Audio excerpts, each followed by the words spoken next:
have you seen my cream Birkin? I asked my husband, James, frantically searching through my closet. The vintage bag, a result of years of careful saving and career milestones, was nowhere to be found. In fact, my entire designer collection seemed to have vanished overnight. I'm Sophie Bennett, 34, an art curator who had built a life I was proud of. My collection of designer bags represented victories and milestones, each one a tangible reminder of my successes. But standing in my closet after a family dinner, I felt my stomach sink. More than just the Birkin was missing. Maybe you moved them? James suggested, but doubt laced his voice. I didn't, I replied. Each bag was a part of me, perfectly arranged, each in its dust bag. My Chanel classic flap from my first major gallery opening, the limited edition Birkin from a vintage auction, and the Lady Dior I bought after landing my dream job, all gone. Then, a notification popped up on Instagram. It was from Olivia, my sister-in-law. My heart stopped. There she was, posing in a high-end restaurant, my cream Birkin slung casually over her shoulder. The caption read, "Living my best life with my new collection." James, I called out, voice trembling, you need to see this. He came over, glanced at the phone, and his face darkened. She wouldn't, he started, but we both knew she would. Olivia had always been jealous of my success, making snide remarks about how some people had it easy. I scrolled through her feed, finding more photos, my Lady Dior at a rooftop bar, my vintage Chanel at a beach club. She'd taken them all, and now she was flaunting them as if they were hers. Call her, James said, already reaching for his phone, but I stopped him. Wait, I said, my mind racing. I want to see how far she'll go. Olivia had always lived in the shadow of her perfect brother. While James worked his way up in architectural engineering, she bounced between jobs, relying on their parents for support. When we got married, she made it clear that she didn't think I was good enough for James, especially because of my success. The next day, more photos appeared, Olivia at exclusive venues, my bags prominently displayed. Her friends were commenting, gushing over her new collection. She was living out her socialite fantasies with my hard-earned possessions. But one post chilled me to the bone. Olivia was at a pool party, and my cream Birkin was perilously close to the water's edge. That bag wasn't just expensive, it represented the first auction I'd ever won, the moment I knew I'd made it in my career. I decided to play the long game. At the next family dinner, I acted normal, even complimenting Olivia on her new accessories. She thrived under the attention, weaving elaborate stories about how she'd acquired each piece. This Birkin, she said, patting my bag like it was a pet. I have a special connection with my dealer in Paris. You wouldn't believe the deal I got. I saw my mother-in-law beam with pride. She'd always favored Olivia, excusing her behavior as youthful exuberance. Now, she was practically glowing, thinking Olivia had finally made it. The Birkin is special, I agreed, taking a sip of my wine. It's quite rare, limited edition, with markings that make it easily identifiable.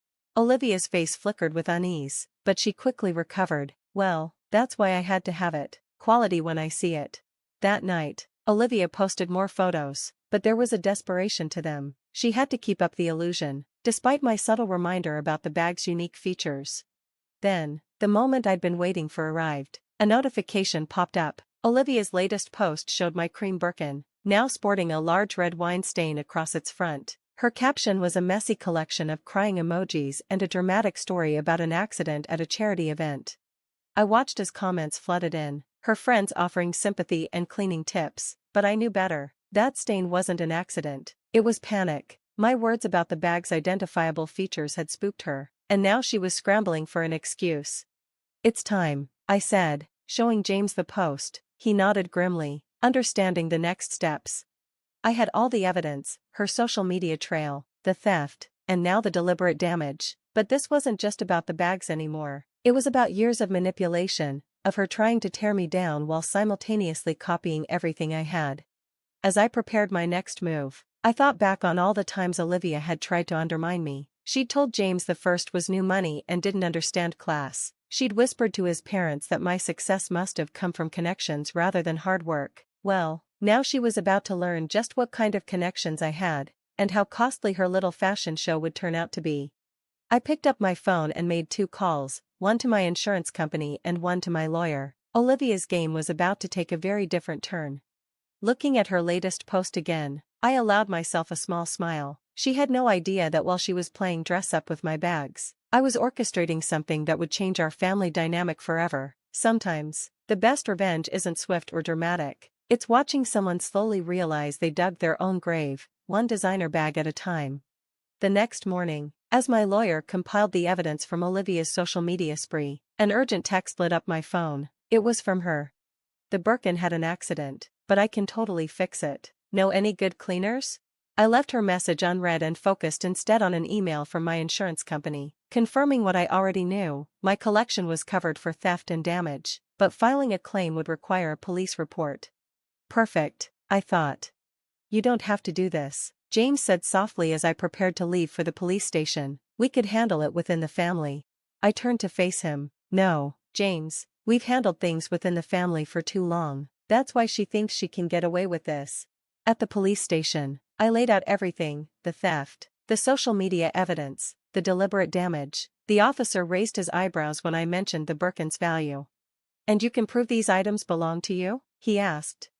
I pulled out my folder: authentication certificates, receipts, insurance documents, and photographs of my collection taken just 6 months ago. I'd always been meticulous about documenting my investments.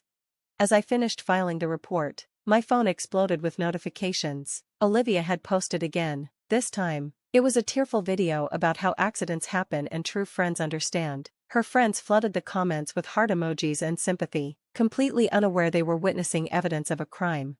Then came the family texts. First, my mother-in-law: Sophie, dear, Olivia feels terrible about the bag. Can we discuss this over tea? Then, my father-in-law: let's not make a mountain out of a molehill. Family should stick together. I forwarded each message to my lawyer without responding.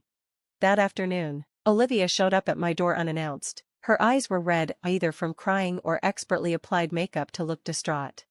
I was going to return them, she blurted out before I could speak. It was just a bit of fun showing them off, but then everyone thought they were mine, and it felt so good. Where are they now? I asked, trying to stay calm, though panic was rising inside me. Olivia shifted uncomfortably. In my apartment. Well, most of them, she replied, her voice shaky. The Birkin? I asked, my voice tight. I thought if it was damaged, you'd just leave it. Why would you want it back? So, you ruined a $100,000 bag because you got scared? Olivia's face went pale. 100,000? You're talking about the limited edition cream Birkin you spilled wine on? Yes, that's the current market value, not to mention the other pieces you borrowed. Her face crumpled, and she started crying. I'll pay you back, I swear. Sophie, please don't do this. Mom and Dad can help, like they helped with your credit card debt, your failed boutique, or your rent when you got evicted. Each example was a punch to the gut. I watched her wince with every word. No, Olivia, this time, you're facing the consequences. You're about to destroy this family, she yelled, shifting from tears to anger in a flash. You did that when you decided to steal from me, I responded, closing the door on her protests. Inside, James was waiting, having overheard the entire exchange. She's right about one thing, he said quietly. This will change everything. Everything already changed when she took my things, I replied. She just didn't expect me to stand up for myself. Later that evening, we received an invitation to an emergency family dinner at his parents' house. Martha's message was clear: this needed to be handled privately, quietly, and without scandal. We should go, James suggested, at least hear them out. I agreed, but not before making a quick call to my lawyer. Everything was in motion now. No amount of family pressure would change that. Walking into Martha and George's pristine dining room, the tension was palpable. Olivia sat at the table, head lowered, while Martha anxiously set the table, her hands trembling. Sophie, dear, Martha began once we sat down, we understand you're upset, but surely we can find a way to resolve this within the family. I placed my phone on the table and turned on a slideshow. You mean like these incidents? I asked, showing photos of Olivia wearing my stolen bags on social media. The final image was of the ruined Birkin. We'll replace everything, George offered quickly, whatever it costs. The police report's already been filed, I replied calmly. The insurance claim is in progress. This is no longer just about money. Olivia's eyes shot up. Police report? You actually went to the police? What did you expect? I asked, meeting her gaze. That I'd just let you steal thousands of dollars worth of bags and damage them? Because we're family? I was going to return them, she argued. After you ruined them? After flaunting them as if they were yours? After you deliberately damaged something irreplaceable when you got scared of being caught? The room went silent. Martha stopped fidgeting. George stared at his plate. And Olivia looked genuinely scared. What happens now? James asked, breaking the silence. I stood, gathering my things. Now we let the legal system handle it. And maybe, just maybe, Olivia will learn that actions have consequences. As we left, I heard Martha sobbing and Olivia shouting about betrayal, but for the first time since all this started, I felt a sense of peace. Sometimes, standing up for yourself means enduring the storm of family disapproval. The next morning, the police arrived at Olivia's apartment. I didn't need to be there, the evidence was clear. By afternoon, all my remaining bags were recovered, and Olivia was facing charges of grand theft and property damage. What happened next surprised everyone, especially Martha and George. Instead of immediately bailing Olivia out, they took a step back. Maybe they finally realized that always shielding Olivia from consequences led to this moment. James said. We failed her, George admitted during a private conversation with James. We should have stopped this behavior years ago. The family dynamic changed drastically. Martha, who had always defended Olivia, now stayed silent during family gatherings. The truth of Olivia's actions, the theft and the calculated lies that followed, had shattered the image of their perfect family. Olivia, facing real consequences for the first time in her life, began to change too. The anger and blame shifting gradually gave way to something else, genuine shame. 3 months later, I received an unexpected letter from Olivia. It was handwritten and tear-stained in places. Sophie. I've spent weeks trying to write this, but nothing sounds right. How do you apologize for not just stealing from someone, but for trying to become them? Because that's what I was doing every time I carried one of your bags, posted photos, and lied about where I got them. I was trying to be you. I've started therapy. Turns out I have a lot to work through. My therapist says I've been competing with an impossible standard, not just you, but this perfect image I created in my head. I know sorry doesn't fix anything. I know you may never forgive me, but I need you to know that facing the consequences of my actions was the wake-up call I needed. Olivia. I showed the letter to James. He read it silently, then looked at me with questioning eyes. What are you thinking? He asked.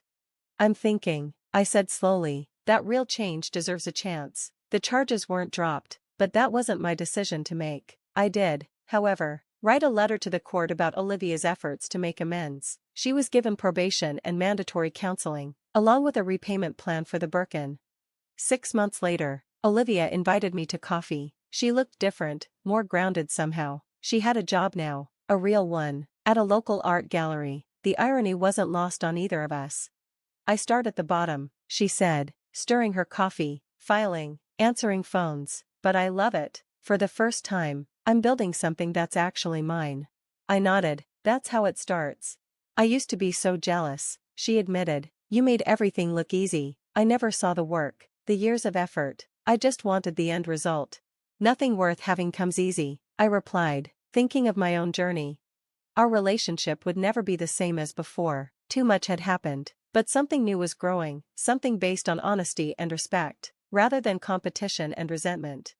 Martha and George changed too. They stopped enabling Olivia and started supporting her growth instead. Family dinners were less about appearances and more about genuine connection.